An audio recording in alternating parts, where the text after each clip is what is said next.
최근 루시 근황 영상에서 루시가 사실상 시한부라는 이야기를 했었는데요. 종양 크기나 전이 상태에 대해서는 현재까지는 더 나아지지도 않았고 그렇다고 더 악화되지도 않았어요. 하지만 체중이 자꾸 감소되고 있습니다. 그리고 우려가 되는 부분이 있는데 루시가 점점 걷지를 못하고 있어요.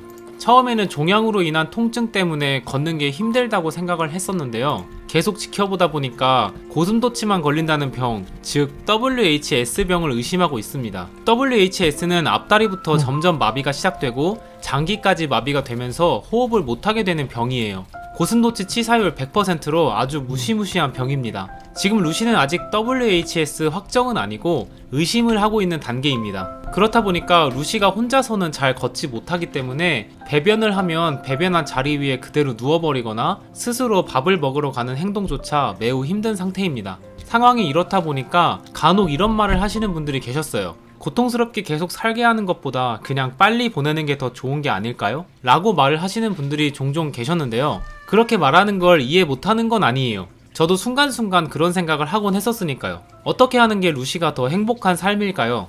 근데 이렇게 말하면 이런 말을 하시는 분들이 계세요. 고슴도치 같은 야생동물은 야생에서 사는 게 가장 행복하다. 오해하고 계시는 부분인 것 같아서 말씀을 드리자면 반려동물로 키우고 있는 고슴도치랑 야생에서 발견되는 고슴도치는 종 자체가 달라요. 우리가 집에서 키우는 고슴도치들은 야생에 가는 순간 얼마 버티지 못하고 금방 죽게 됩니다. 그래서 그런 말은 하지 않아 주셨으면 좋겠어요.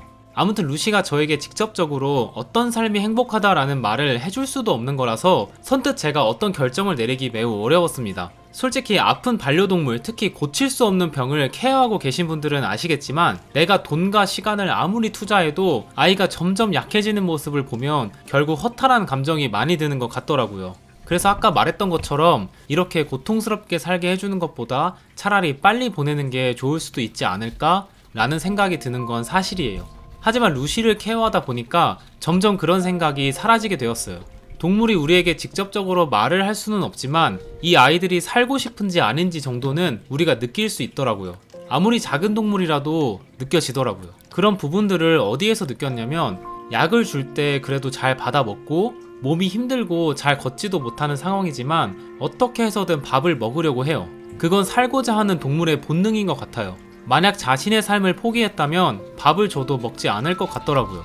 저 조그만 아이도 살겠다고 밥을 먹는데 제가 어떻게 어떤 권리로 포기할 수 있겠습니까? 끝까지 할 수 있는 데까지 케어해야겠다라고 생각했어요. 루시는 현재 다리에 힘이 없어서 똑바로 서 있는 게 거의 불가능한 상태입니다. 그래서 밥을 줄 때 루시가 잘 서 있을 수 있게 옆구리 쪽을 손으로 받쳐주기도 하고 벽을 활용해서 서서 밥을 먹을 수 있게 도와주고 있어요.